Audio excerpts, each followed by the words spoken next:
Dulu pembuluh darah yang bermasalah itu kita bedah terbuka, Oh, sayat besar. menyeramkan ya? Jadi dengan teknologi terkini, Mhm. kita sudah bisa melakukan tindakan tanpa sayatan. Oh. Namanya tindakan EVLA. Ya, tindakannya paling 1 jam.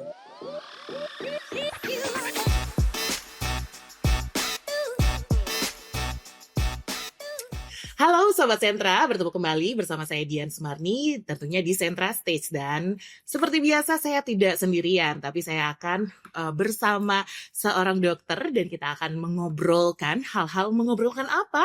Hal-hal yang edukatif dan tentunya informatif juga buat Sobat Sentra dimanapun berada. Dan kali ini saya ditemani oleh seorang dokter spesialis BTKV. Ada Dokter Randy Agustian BTKV. Halo dokter. Halo, sehat dokter hari ini? Sehat, alhamdulillah. Alhamdulillah. Salam kenal Salam kenal dokter. juga. Selamat datang di Sentra Stage ya. Oke, dokter, Sobat Sentra di sini juga sudah menunggu nih kedatangan Dokter Randy Agustian SPBTKV karena banyak sekali nih pertanyaan-pertanyaan gitu kan, kadang-kadang mungkin di Instagram ketika ada jadwal dokter gitu kan, ada SPBTKV gitu kan. Sebenarnya spesialis BTKV itu apa sih, Dok? Oke, terima kasih. Perkenalkan saya Randy, saya spesialis BTKV. BTKV itu singkatan ya Ya.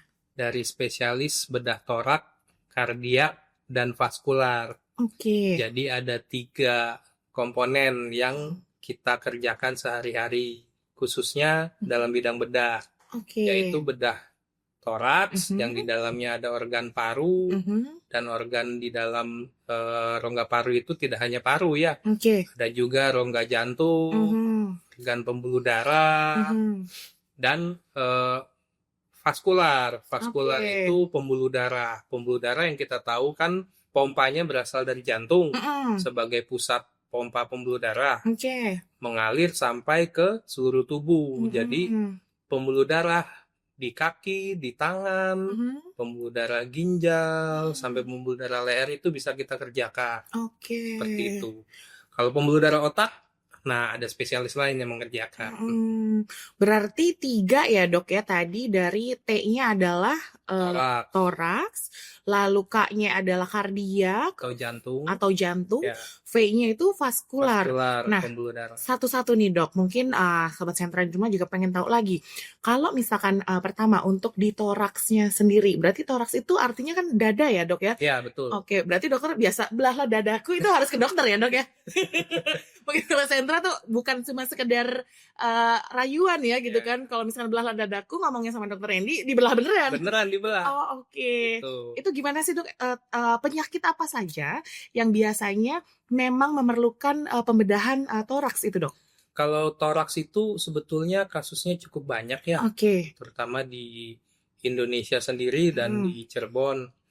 Yang paling sering kita tangani adalah infeksi paru. Itu yang Oke. pertama. Ada nanah di dalam paru yang harus kita keluarkan, atau parunya tergencet nanah atau udara, Oke. itu kita yang mengerjakan dari bedah toraks. Oke. Lalu selanjutnya ada kasus tumor, Oke. bisa tumor paru atau tumor organ mediastinum yang di luar parunya. Itu seringkali kita lakukan biopsi sampai dengan pemotongan tumor tersebut. Oke. Dan saat ini tidak selalu bedah torak itu operasinya itu membuka sayatan besar. Kita juga bisa minimal invasif Oke. dengan menggunakan bantuan kamera. Lalu kita sayatannya paling hanya 3-5 cm. Lalu masukkan kamera dan alat, itu kita sudah bisa lakukan tindakan saat ini. Seperti itu. Iya. Dan yang terakhir mungkin kelainan paru yang lain akibat merokok, parunya gampang pecah, ada lubang, itu biasanya kita bisa tambal atau kita potong paru yang sakitnya itu. Oke, oh berarti kan kalau misalnya kita berpikir atau Sobat Sentra di rumah juga punya pandangan gitu kan, oh bedah dada gitu kan, emang bener set gitu kan, dibuka gitu kan. Ternyata itu juga sekarang ini ada yang minimal invasif juga ya. Oke, terus kalau misalkan jantung gitu dok, penyakit jantung juga? Kalau jantung biasanya kita lakukan pembedahan pada kasus koroner. Oke. Pembuluh darah koroner yang tersumbat, Aha. yang sudah tidak bisa lagi dikateterisasi, itu biasanya dokter teman sejawat, dokter jantung, mengkonsulkan ke kami untuk dilakukan tindakan bypass. Oke. Seperti itu. Dan yang lain adalah masalah katup jantung. Biasanya kita lakukan penggantian atau perbaikan dari katup tersebut. Seperti itu. Itu ya dok, berarti paru, tumor ya, tapi mungkin tumornya yang ada di sekitaran dada itu ya. Dada, betul. Oke, terus paru, tumor, dan juga jantung tadi kardiaknya itu ya. Nah, lanjut lagi ke vaskular. Vaskular itu kan pembuluh darah ya dokter ya. Itu sangat luas ya dok. Itu bisa diceritain nggak sih bagaimana gitu kan? Karena pembuluh darah kan kecil ya gitu kan. Apa sih yang harus dioperasi gitu? Itu gimana sih dok? Kalau pembuluh darah itu kan pada manusia itu ada 2 sistem pembuluh darah. Yang satu adalah pembuluh darah arteri namanya, pembuluh darah yang sumbernya dari pompa jantung, tugasnya mengalirkan darah ke seluruh tubuh. Satu lagi pembuluh darah balik namanya, atau pembuluh darah vena, itu tugasnya mengembalikan darah dari seluruh tubuh kembali ke jantung. Nah, jadi ketika ada masalah di pembuluh darah tersebut, disitulah peran kami sebagai bedah vaskular untuk menyelesaikannya. Dan sama, dari bedah pembuluh darah itu bisa dikerjakan secara bedah terbuka dan endovaskular. Endovaskular itu tindakan yang dilakukan di kateterisasi dengan bantuan siam juga bisa. Lalu kita memasukkan alat ke dalam pembuluh darahnya untuk menyelesaikan masalah-masalah tersebut. Gitu. Oke, nah menarik nih tentang pembuluh darah ya dokter. Mungkin kalau tentang toraks, terus paru, jantung gitu kan mungkin beberapa sobat sentra sudah sering gitu ya informasi gitu kan terperihal penyakit ataupun penanganannya ya. Nah, tentang pembuluh darah nih dokter, karena agak jarang gitu kan dibahas ya, apalagi mengoperasi pembuluh darah gitu kan. Penyakit apa aja tentang pembuluh darah ini dok yang biasa ditangani dok? Ya, kalau pembuluh darah itu sangat luas ya. Kalau yang sering kami tangani dan memang kasusnya cukup banyak di Indonesia itu adalah gagal ginjal. Nah, kenapa gagal ginjal? Kok bedah vaskular yang menangani, BTKV yang menangani? Karena gagal ginjal itu butuh akses untuk cuci darahnya. Betul. Untuk pemasangan selang, untuk cuci darah, atau pembuatan akses simino namanya. Menyambungkan pembuluh darah supaya pembuluh darahnya itu membesar dan gampang ditusuk. Itu yang pertama. Yang kedua, kasus-kasus seperti varises ya, yang akan kita bahas. Kasus-kasus sumbatan pembuluh darah, atau kasus-kasus yang kakinya menghitam. Menghitam tuh kenapa tuh dok? Menghitam karena pembuluh darahnya tersumbat. Seperti itu. Jadi kakinya atau tangannya tidak dapat oksigen yang cukup, sehingga terjadi kematian jaringan. Seperti itu. Dan terakhir yang sering kita tangani adalah diabetic foot atau kaki diabetes. Seperti itu. Itu memang sering terjadinya di kaki ya dok? Apakah tangan atau, karena maksudnya pembuluh darah kan mungkin banyak ya dok ya? Semua pembuluh darah itu bisa terjadi di organ manapun. Penyakit pembuluh darah bisa di kaki, tangan, bisa di pembuluh darah ginjal, pembuluh darah di rongga torak, itu semua bisa terjadi masalah. Seperti itu. Nah, kalau boleh tahu nih dok, mungkin sobat sentra juga penasaran, yang tersulit pembuluh darah apa dok?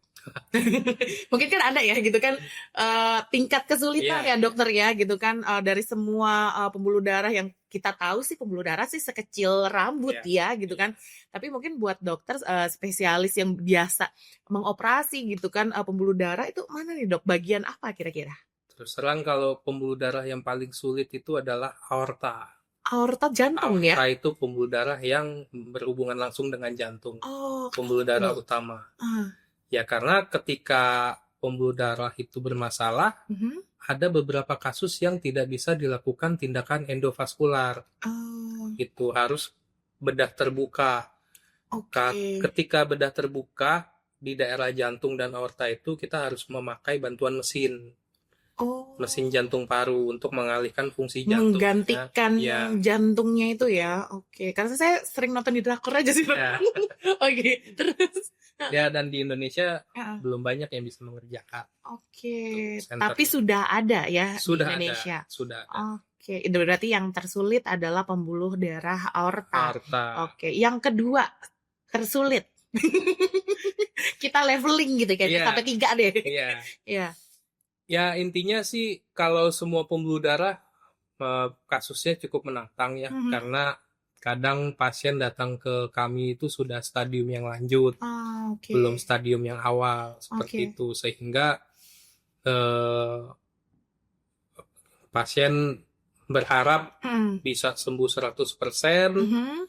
tetapi nyatanya tidak sesuai kenyataan, seperti itu. Karena datangnya sudah terlambat, seperti itu. Contohnya kaki yang menghitam. Mhm. Pasien harapannya ini bisa sembuh ya. kembali lagi normal. Padahal kalau sudah menghitam ya berarti jaringannya kan sudah mati. Kita Betul. tidak bisa mempertahankan. Kadang di situ kesulitannya. Mhm. Jadi ya memang semua penyakit sebetulnya bisa kita tata laksana, tapi yang paling penting memang edukasi ke masyarakat supaya masyarakat bisa datang sebelum terlambat. Stadium lanjut ya. Tuh. Betul banget. Oke, dokter, kita balik lagi tadi dokter menyebutkan varises ya, Dok. Nah, itu kalau varises kayaknya cukup sering ya didengar ya. Betul. Gitu kan. Tapi kita pengen tahu dulu, Dok, menurut dokter nih, varises itu penyakit yang seperti apa dan kemudian berbahayakah atau ada tingkat kebahayaannya gitu untuk varises ini sendiri? Oke, kalau varises itu memang suatu penyakit pembuluh darah. Oke. Yang tadi saya sebut ada arteri, ada vena. Nah, varises ini yang diserang adalah pembuluh darah balik atau vena. Oke. Varises itu bisa terjadi di berbagai macam organ sebetulnya, tapi yang paling sering terlihat adalah di organ kaki. Kaki ya, oke. Karena ketika pembuluh darahnya mulai besar-besar, itu kan langsung bisa terlihat dengan mata kepala kita sendiri. Tapi ada juga varises di organ kerongkongan, namanya varises esofagus, varises di organ rahim, itu juga bisa seperti itu. Atau varises di anus yang kita kenal sebagai hemoroid. Itu sebetulnya juga masalah pembuluh darah. Hernia, maaf ya, Dok, bener nggak? Beda? Beda ya, hemoroid sama hernia ya? Beda. Oke, berarti si varises ini ada yang bisa terlihat secara fisik dan ada juga yang mungkin tidak terlihat secara fisik ya, Dok ya. Nah, berarti kalau misalnya terlihat secara fisik kan kelihatan nih gitu kan, yang seperti mungkin kita kenalnya ngeringkel-ngeringkel gitu ya, Dok ya. Nah, kalau yang di dalam, keluhannya itu apa, Dok, biasanya? Biasanya kalau varises esofagus itu keluhannya ada nyeri ketika menelan atau muntah kehitaman. Itu yang paling sering. Kalau varises di rahim biasanya keluhannya nyeri. Sebelum, ketika atau setelah berhubungan badan. Dan itu spesifik pada wanita ya. Dan terakhir varises yang pada tungkai bawah atau kaki. Itu yang paling banyak angka kejadiannya sebetulnya. Tetapi memang masyarakat belum teredukasi dengan baik ya. Jadi sebetulnya varises itu angka kejadiannya itu bisa sampai 50-60% dari total populasi. Kadang keluhannya kalau di awal-awal belum kelihatan tuh pembuluh darah yang membesarnya. Kadang hanya kram, kakinya kadang terasa berat atau gampang pegel. Dan itu kan tidak terdeteksi langsung. Nah, faktornya sendiri, Dok, terjadinya varises tuh kira-kira apa nih? Kalau misalkan di kaki kan kata orang zaman dulu mungkin kebanyakan kerja gitu kan. Jadi menyamakan dengan otot meringkel ya, Dok ya, karena mungkin bentuknya sama ya gitu kan. Terus nah kalau yang tadi yang dokter bilang di eksofagus gitu, itu penyebabnya apakah sama dengan yang di kaki gitu kan, atau ada penyebab-penyebab penyerta lainnya gitu? Ya, kalau varises yang di esofagus biasanya etiologinya berbeda dengan yang di kaki. Mm-mm. Kalau di esofagus biasanya pada pasien-pasien dengan gangguan liver awalnya Oke.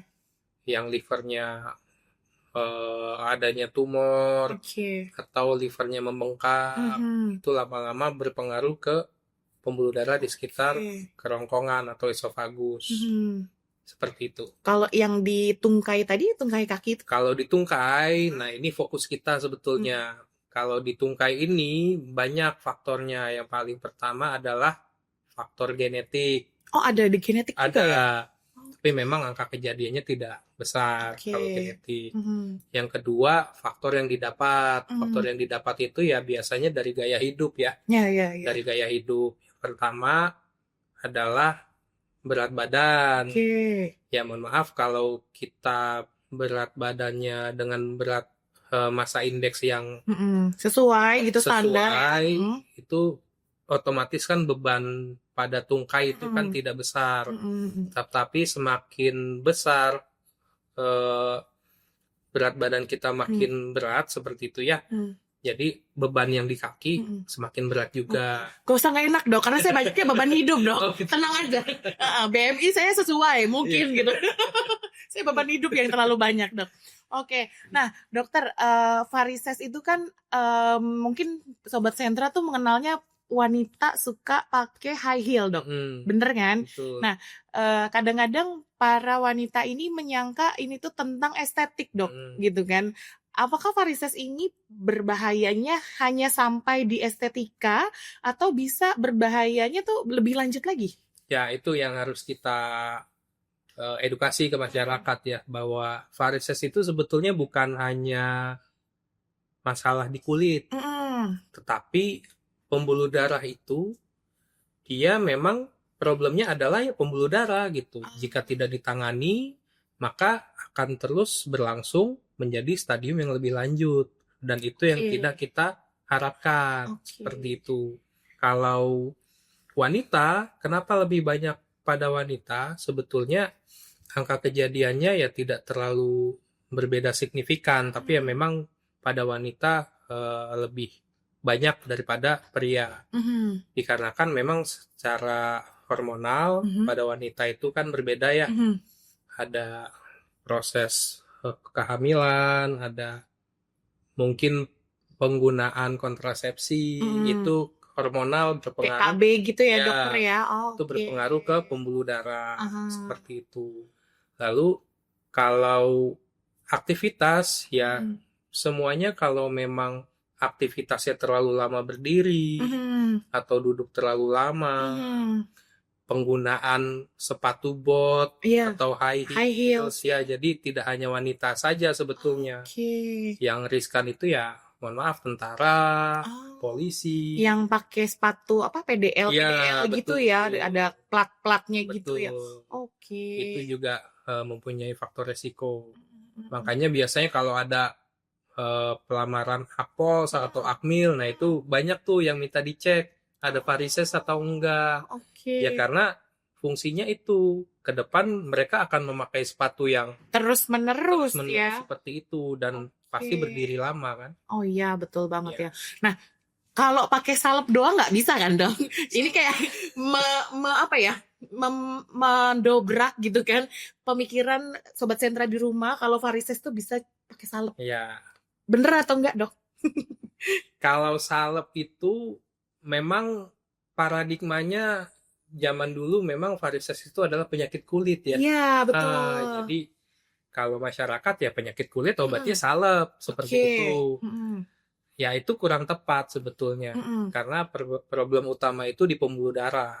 Jadi ya kita harus evaluasi ada masalah nggak pembuluh darahnya, seperti itu. Diurut? Kita lebih tradisional lagi. Gimana tuh dok? Ya, menurut dokter? Diurut juga tidak ada manfaatnya untuk kasus varises ya. Tidak ada manfaatnya. Justru malah bisa makin membuat pembuluh darahnya itu tertekan, seperti itu. Nah dokter, ada nggak sih kayak tingkat pembeda yang varises ini sudah parah gitu kan, yang varises ini masih mungkin stadium awal gitu kan. Nah, biar mungkin sobat sentra di rumah tahu nih, misalkan, wah ini sepertinya sudah ada gejala varises ya kan. Tapi kan kita nggak tahu nih bentuknya, yang seperti apa sih yang misalkan kita harus cepet-cepet deh gitu periksain ke dokter gitu kan. Atau misalkan, oh ini baru gejala awal karena atau mungkin ada gejala awal yang terlihat biasa saja tapi ternyata sudah parah. Nah, itu gimana sih, Dok, gejalanya? Jadi kalau varises itu sebetulnya merupakan tanda dari suatu penyakit pembuluh darah vena. Namanya chronic venous insufficiency atau insufisiensi vena kronis. Apa sih itu maksudnya, Dok? Gitu kan? Insufisiensi vena kronis itu merupakan penyakit pembuluh darah vena, sifatnya dia sudah kronis, sudah lama, yang mengakibatkan aliran darah yang harusnya naik ke jantung itu tidak kuat, jadi turun lagi ke kaki. Oh, bahaya dong? Bahaya justru. Makanya ketika darah yang harusnya naik ke jantung, dia nggak kuat, turun lagi ke bawah, akibatnya darahnya menumpuk di pembuluh darah kaki di bawah. Nah, itulah yang membuat vena-venanya melebar seperti cacing, bahkan kalau yang sudah parah itu bisa sebesar ular. Makanya ada ya, itu kasus gitu ya? Ada. Gitu. Tapi tetap memompa ke jantung, Dok? Ya, kalau seperti itu kan sudah tidak efektif. Itu makanya ada derajatnya. Kalau derajat yang paling awal itu biasanya hanya pegel-pegel atau kakinya habis berdiri lama kok jadi gak enak banget gitu. Makanya biasanya masyarakat tuh ya carinya coba dipijat dulu deh gitu. Atau mungkin kalau misalkan bermedis ria ininya asam urat kali ya gitu, betul. Kan encok gitu-gitu ya. Nah, kalau stadium yang selanjutnya, stadium yang kedua itu sudah mulai tuh ada timbul varises.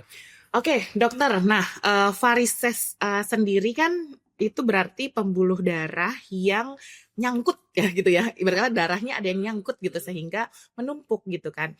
Nah, itu kan pembuluh darah itu mungkin sobat sentra taunya ada warna-warnanya tuh gitu kan. Ada yang ungu, ada yang hijau gitu kan. Nah, varises sendiri tuh kadang-kadang kan ada berwarna sendiri gitu kan. Ada nggak sih pengaruh warna tersebut gitu kan? Misalkan kayak ketika varisesnya berwarna ungu nih berarti udah bahaya nih. Maksudnya kan pengen tahu gitu kan gitu. Apakah ada gitu pengaruhnya? Kalau warna sih sebetulnya bukan fokus kita ya di warna ya. Pengaruh itu tadi yang penting gejalanya dan derajat keparahannya yang harus kita ketahui. Kalau varises itu sendiri sebetulnya itu ada di derajat 2 dari penyakit chronic venous insufficiency tadi. Dan derajat 2 ini kita sudah harus aware. Ini sudah harus diperiksa ke dokter yang kompeten seperti itu. Dan selanjutnya derajat 3 yang tadi saya bilang ada bengkak pada kaki. Bengkaknya itu terutama ketika aktivitas berat atau berdiri lama itu kakinya bengkak disertai dengan banyak pembuluh darah yang membesar. Itu kita sudah harus waspada. Yang harus kita hindari amit-amit jangan sampai ke stadium selanjutnya nih. Seperti itu. Karena udah jadi penyakit lainnya ya? Bukan, karena makin susah nanti kita tata laksananya. Itu tadi yang saya bilang, jangan sampai datang terlambat kita obati. Yang stadium yang paling sudah stadium lanjut itu kalau sudah terjadi perubahan warna kulit. Misalnya warna kulit kita sawo matang, terus tiba-tiba di kaki kita di daerah punggung kaki sampai ke betis itu kok warnanya lebih hitam, lebih gelap. Nah, itu kita harus waspadai juga. Bukan karena gula ya, biasanya kan mungkin awam taunya itu karena gula. Betul, ya. Tapi bisa juga karena masalah varises ini. Atau yang paling terakhir, yang paling tidak kita inginkan adalah luka pada kaki. Dan lukanya itu tidak sembuh-sembuh, bahkan sampai terjadi pendarahan, seperti itu. Oke, nah dokter, kalau tadi bukan dengan diurut, bukan dengan salep ya dok ya, sebenarnya pengobatan varises sendiri ini dengan apa sih dok? Oke, kalau varises ini sebetulnya pada pada pasien yang etiologi itu maksudnya penyebabnya karena kongenital atau bawaan lahir, itu memang harus kita intervensi. Kalau yang banyak pada populasi sekarang itu kan karena gaya hidup. Jadi ya gaya hidupnya dulu kita benerin. Oke. Misalkan mungkin kayak penurunan berat badan dulu deh gitu kan. Terus mungkin jangan pakai high heel dulu dalam waktu tertentu gitu kan. Oke, nah selanjutnya, nah tadi kalau intervensi bawaan lahir itu gimana dong dok? Kalau bawaan lahir, saya pernah ada pasien ya umur 15 tahun. Dia sudah varises gejalanya. Nah itu butuh tata laksana lebih advance ya.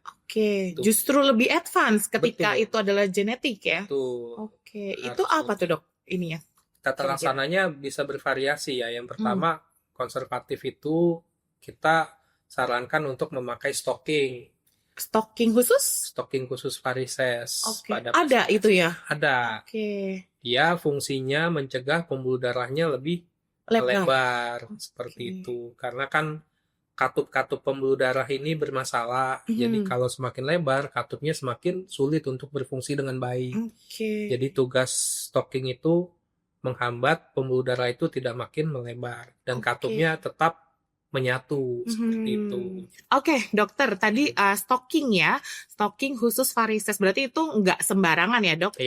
Harus mungkin pembeliannya di alat medis dan sebagainya ya.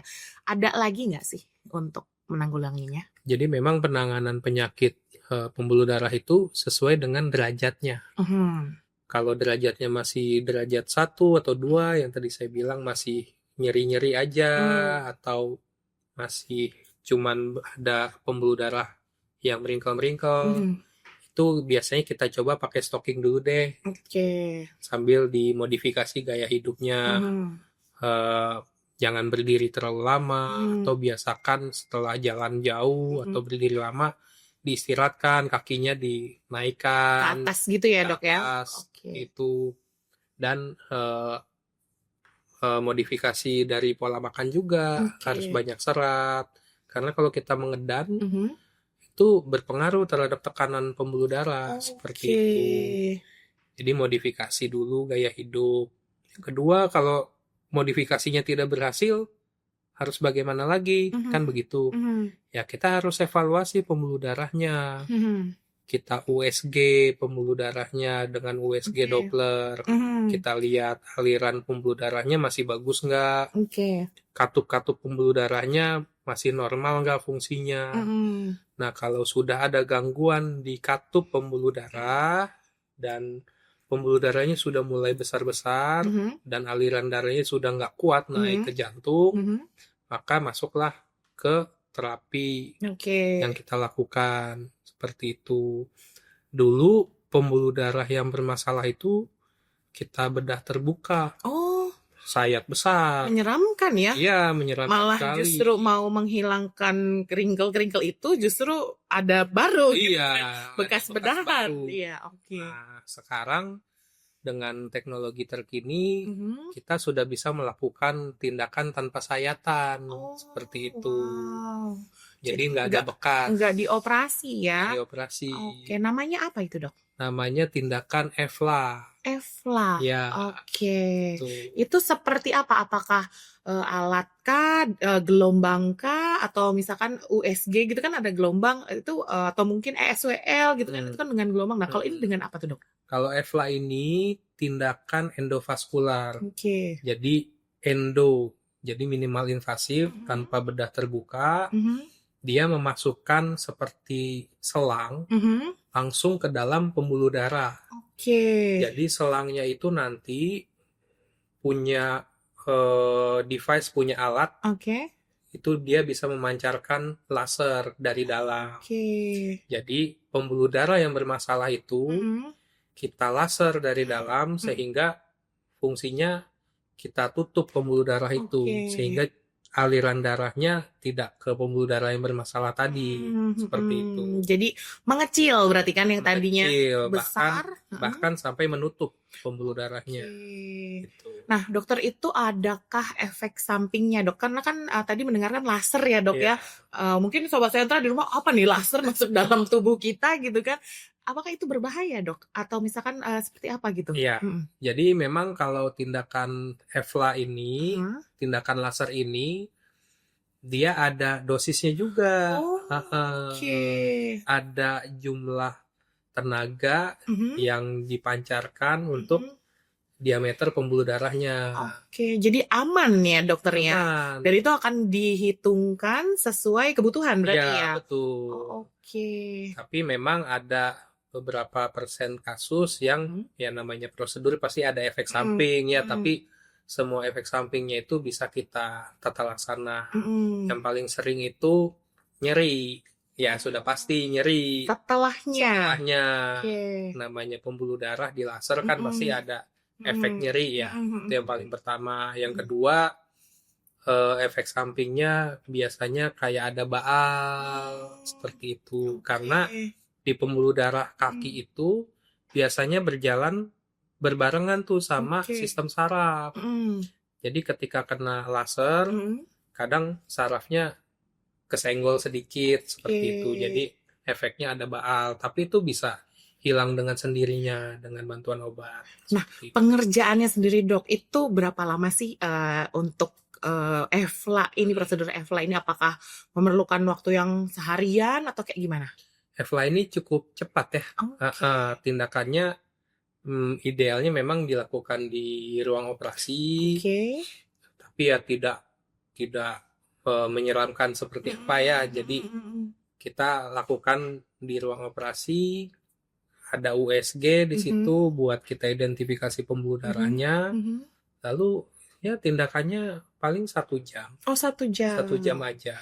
Dengan bantuan lokal anestesi atau bantuan dengan spinal atau yang di epidural itu ya, dok ya. Nah, ketika selesai EFLA sendiri, dok, apakah misalkan ini terjadinya kita yang tersering aja di tungkai kaki gitu kan, orang masih langsung bisa beraktivitas? Ya, rata-rata kalau memang dia dengan lokal anestesi, dia bisa langsung berjalan seperti biasa. Nggak masalah ya, maksudnya tidak ada perban yang mengganggu gitu kan? Tidak harus tidur lama gitu ya, tidak harus seperti itu. Tapi ya tetap memang harus kita pantau seperti itu. Makanya biasanya tindakan ini kita lakukan idealnya dirawat inap. Gitu. Karena kan mungkin varises ini biasa terjadi mungkin sobat sentra yang pekerja ya kan, apalagi di kota-kota besar gitu kan, dengan hektiknya kantoran kesana kemari gitu kan, itu mungkin butuh waktu mungkin yang cepat untuk pemulihan gitu kan ya, dokter. Nah, setelah menjalani EFLA sendiri nih, dok, kira-kira apakah memungkinkan terjadi kembali gitu untuk varises ini muncul lagi gitu kan? Kadang kan mungkin sobat sentra pernah misalkan pakai apa gitu kan, nanti tuh muncul lagi, udah aja gitu kan. Nah, itu gimana, dok? Setelah EFLA ini apakah memungkinkan si varises ini kembali terjadi lagi? Ya, kalau kambuh ya istilahnya, kalau kekambuhan itu kalau dari literatur sih angka kejadiannya cuma 4,9, nggak nyampe 5% lah. Kecil ya? Cukup kecil. Itu pun kekambuhan itu balik lagi. Pasien yang tadinya sudah merasa sehat, gaya hidupnya balik lagi kayak dulu. Karena kan ngerasa enak, maintenance lagi, padel lagi ya kan. Jadi memang penyakit varises ini cukup erat kaitannya dengan gaya hidup. Jadi yang paling penting ya gaya hidup kita diperbaiki dulu seperti itu. Nah, prosedur EFLA itu kan tadi menarik ya, dok, karena minimal invasif, terus cepat penyembuhannya. Apakah ini cocok di segala usia? Misalkan anak, terus mungkin remaja, atau sampai mungkin lansia, apakah itu cocok di segala usia atau gimana? Ya, kalau tindakan ini sebetulnya dari usia belasan tahun ya, Oke. 15 tahun sampai usia tua itu bisa dilakukan. Oke. Kembali lagi kita lihat ukuran pembuluh darahnya bagaimana, seperti itu. Oke. Karena ada yang sampai pembuluh darahnya terlalu besar, Mhm. itu lasernya nggak kuat buat ngebakarnya. Oh, Nah, oke. makanya yang harus pasien pahami adalah jangan sampai varisesnya itu besar-besar baru datang. Jadinya Oke. lebih sulit penanganannya. Gitu. Itu ya dok ya. Mungkin nanti juga terkait dengan dosis laser itu tadi ya dokter ya. Oke, nah dok, untuk terakhir nih dok, mungkin sobat sentra pengen tahu pencegahan nih dok, karena Ya, tadi kan kita ngobrolin tindakan untuk mengobatinya, terus bagaimana mengenalinya, faktornya gitu kan. Tapi kita juga pengen tahu gimana sih mencegah untuk tidak terjadinya varises yang terlihat maupun mungkin yang nggak kelihatan gitu. betul. Kalau varises yang ditungkai, itu pertama kali kita harus tahu ada nggak orang tua kita dulunya varises gitu. Nah, kalau ada orang tua kita dengan penyakit varises, kemungkinan besar kita juga ikut bisa terkena juga karena itu faktor genetik tadi, seperti itu. Jadi ketika kita, oh ternyata orang tua saya ada riwayat nih, ya udah kita harus jaga pola aktivitas kita, makan kita, berat badan kita diupayakan ideal. Kalau nggak ideal pun nggak masalah, tapi ya sering dijaga kakinya. Kalau berdiri terlalu lama, ya kita pakai kaos kaki yang agak ketat seperti itu. Jangan terlalu lama memakai high heels. Sebisa mungkin ya kalau nggak bisa dihindari, tiap 2 jam dilepas dulu high heelsnya, istirahat kakinya. Seperti itu. Oke, nah, dokter tadi lupa. Berarti kalau atlet itu apakah terjadi varises ini lebih banyak gitu di atlet? Sebetulnya atlet juga rentan ya. Karena kayak sekarang yang lagi hype kan runner gitu, pelari itu dok, betul. gitu kan. Karena suka ngeliat tuh kan ada yang lagi race dari lari gitu kan, suka ada yang menggeliat gitu loh dok. Jadi kadang kita olahraga juga suka lupa pemanasannya sama pendinginannya, itu kita kadang suka lupa. Setelah lari jauh kita langsung nggak diistirahatin, kita langsung naik lagi sepeda seperti itu. Karena mungkin taunya olahraga sehat, tapi kan padahal nggak juga ya dok, kalau caranya salah ya dok ya. Oke, terus gimana dok? Terus yang kedua, atlet binaraga juga. Nah, yang suka angkat beban itu juga rentan. Jadi ya intinya sih yang penting kita tahu gaya hidup kita, yang penting kita tahu faktor resiko. Jadi kita bisa mencegah seperti itu. Oke, kalau gitu dokter sepertinya sudah cukup terbahas semua ya dokter ya tentang EVLA ini. Mungkin nanti di next time kita bakalan ngebahas lagi tentang pembahasan lainnya, karena kan BTKV itu ada 3 gitu kan ya. Yang kali ini baru tentang vaskuler ya, pembuluh darah, lebih khususnya lagi varises atau tentang teknologi EVLA. Baik dokter Randy, terima kasih banyak. Sama-sama. Sudah main ke rumah ke studio Sentra Stage ya.